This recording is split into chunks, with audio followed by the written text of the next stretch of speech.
Welcome back to another video. So for today, I'm going to film a no makeup look for everyday. I'm not a makeup artist or anything. I just do this for myself, for my everyday look. So this is the no makeup look for everyday. So if you want to know more, just keep on watching. So to start off, I use this clean and clear oil control film. And then para magtagal yung brows natin, kailangan dry siya before putting on a product. So I'm looking here because there's a mirror here. After that, I use the Happy Skin Perfect Brows Long Lasting Liquid Pen. It's in the shade Taupe. It looks like this one. So it's like a pen and you can really shape your brows in this kasi parang mamimimic niya yung itsura ng hair mo sa brows. So let's do this. Ilalapit ko na lang yung mirror ko. Pasensya na ha, ilalapit ko talaga kailangan ng para maging perfect yung pagmimimic ko dun sa natural. Medyo matagal to, beshi, so fast forward ko na lang kayo. Okay, so brows are partially done. Later on, since you've seen the strands, medyo makapal yung strands na ginawa ko, kitang-kita pa siya na parang, ay ano ba yan, parang hindi drawing. But later on, when I put a mascara on my brows, medyo magbe-blend in na siya. Okay, so for the next one, I curl my lashes. I don't know what brand this is. I got this ever since I was in high school, I think. I don't do the straight up curls. As in yung parang nakaganda lang, nakatayo lang siya. What I do is the more natural curl, yung ganito yung curl niya. Kasi nga we're aiming for the natural look. So I do it like this. I kind of push my lids upwards. So I get to the roots of my lashes and then I press on for kind of like 5 to 10 seconds. And then I go slowly up until the root, up to the roots of my, up to the tips of my lashes. Okay, so it's like that. Somehow a bit more curly. Ginagawa ko talaga siyang ganun kasi when you put the mascara on, medyo bibigat na yung lashes, so it tends to drop down a bit. Okay, then the next one. Can you see the difference? So let's now put a mascara on. So this is the mascara I use. This is the Maybelline Total Temptation Mascara. And this is the version that is not waterproof. Why? Because mas madali siyang tanggalin. And ako kasi in the evening, tinatamad na ako magtanggal ng makeup, but you need to remove your makeup when you go to bed to prevent blemishes or irritation sa skin mo. So I chose this one. Why I put mascara even if na no makeup look siya? It's to balance yung kapal ng lashes na ginawa ko to the hairs on my face. Kasi I turn my hair into black. It's because gusto ko naman ang balik dun sa talagang natural color ng hair ko. And when it's black, it gives the illusion that your hair strands are thicker even though I don't have a thick hair.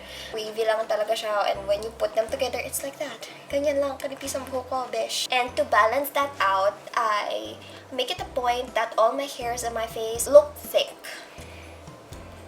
Okay, so let's put the mascara on. Pero hindi naman sobra. Just the right amount. Ito, masisilaw ako mga besh. And to make it even, I use a spare mascara wand. You can buy this in Watson's or any SM store just to even out the mascara. Can you see? Medyo nag-drop yung mascara ko kanina, so super curled siya na nakaganto. But now it's more on the natural, basta yung ganun. Okay, so now proceeding with the base of the face, I'm using this Lights Camera Action in the shade Light 01. Meron na siyang kasamang panglagay. Galing ng makeup video ko. Hindi ko alam yung mga tawag sa mga produkto. Ganun talaga yun. And it looks like this when you open it. There you go. It has been raved by beauty vloggers siguro since last year pa, and I've been using this for a month now, and on the first time, like ayoko sa kanya kasi it kind of doesn't match my shade, but through time, somehow it adapts to what my shade is. And yeah, this is not a good angle. So let's start.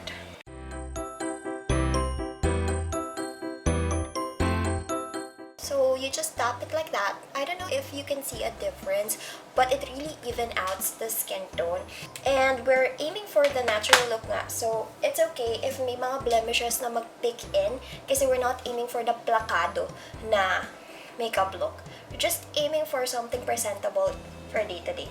At ang maganda dito guys, it can cover up even yung mga dark circles under the eyes. It's like a concealer na rin. Diba? Usually, mayroon tayong mga red spots dito. Also covers that.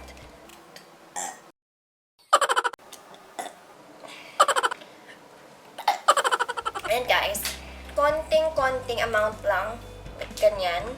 Malayo na ang nararating. Kaya sulit din siya. I got this from Caris, and it's around 1,200 pesos, pero may kasama na siyang anong tawag dun sa extra?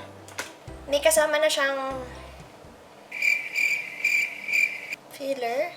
Hindi. May kasama na siyang basta may kasama na siyang extra ganito. So parang kasi lagayan to, 'di ba? Tapos ito mismo yung product. So, may kasama na siya na isa pang ganito. So, it's kind of like 600 pesos yung isa. And I think that's already good. So, guys, I don't put foundation on my eyelids because my eyelids are super oily. Like, guys, para lagi siyang wet look. So, ganyan lang. And it somehow gives the effect that you're not wearing anything. Kasi your veins are still picking through. I think it's good to go. For the next one, if I feel like I wanted to somehow conceal some of the blemishes na hindi siya kaaya-aya. Some of your blemishes are okay to be there, but some, they're not. Okay. So if I just feel like concealing them, I use the Saem Concealer. So it's in the shade 01. I got this from Japan, but it's readily available, I think, sa mga online stores. And what I do, medyo OC kasi ako, ito kasing concealer na to, it tends to leak. Lalo na pag sobra mo siyang ginaganyan. Okay, so what I do is I get the product from here, the handle, para hindi siya masyadong mag-accumulate sa, ayan, dyan. So I get this, just this one. And ang ganda ng coverage nito. As in. Then, I put it on some of my blemishes na hindi ko masyadong gusto. Then, this one. Mga patubong pimple. After that, I put on a lip tint. I recently got this from a friend, and the brand is Avery's or Avery's. I don't know how to pronounce this. And it's in the shade Nude. I'm gonna link it down below if there is a store there or anywhere you can get this. I'll try my best. So, I usually just put it here, inside ng lip. So, what I do is I just, there. And then, I just spread it out.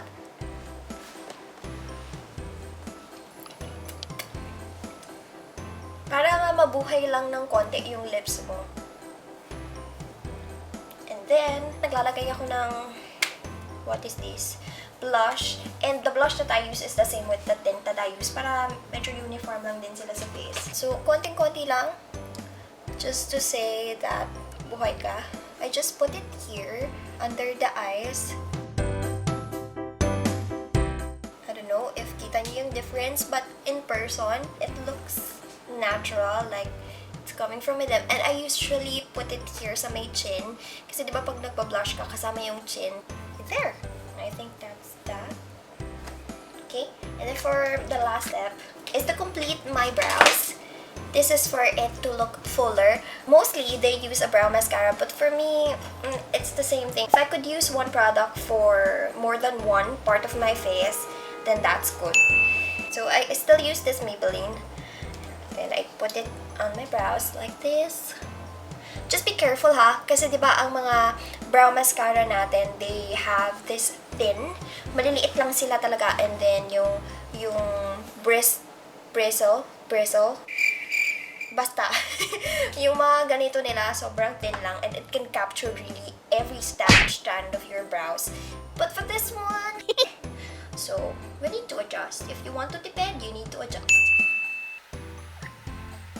So I want the bushy brows pala guys, by the way, because it's more on the natural look. Other than dun sa talagang on flick na brows. And this one.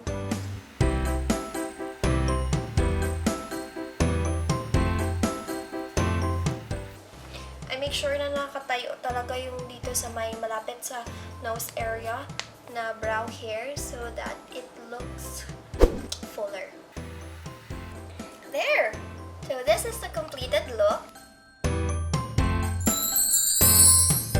If ever you'd like the things that you've seen here, don't forget to like this video. If you are not subscribed yet, please subscribe to my channel if you'd want to see more of videos like this. And if ever there's anything that you would like to request for me to do, just comment it down below. Thank you very much for watching, guys. Ang pakit kong buisit. Bye!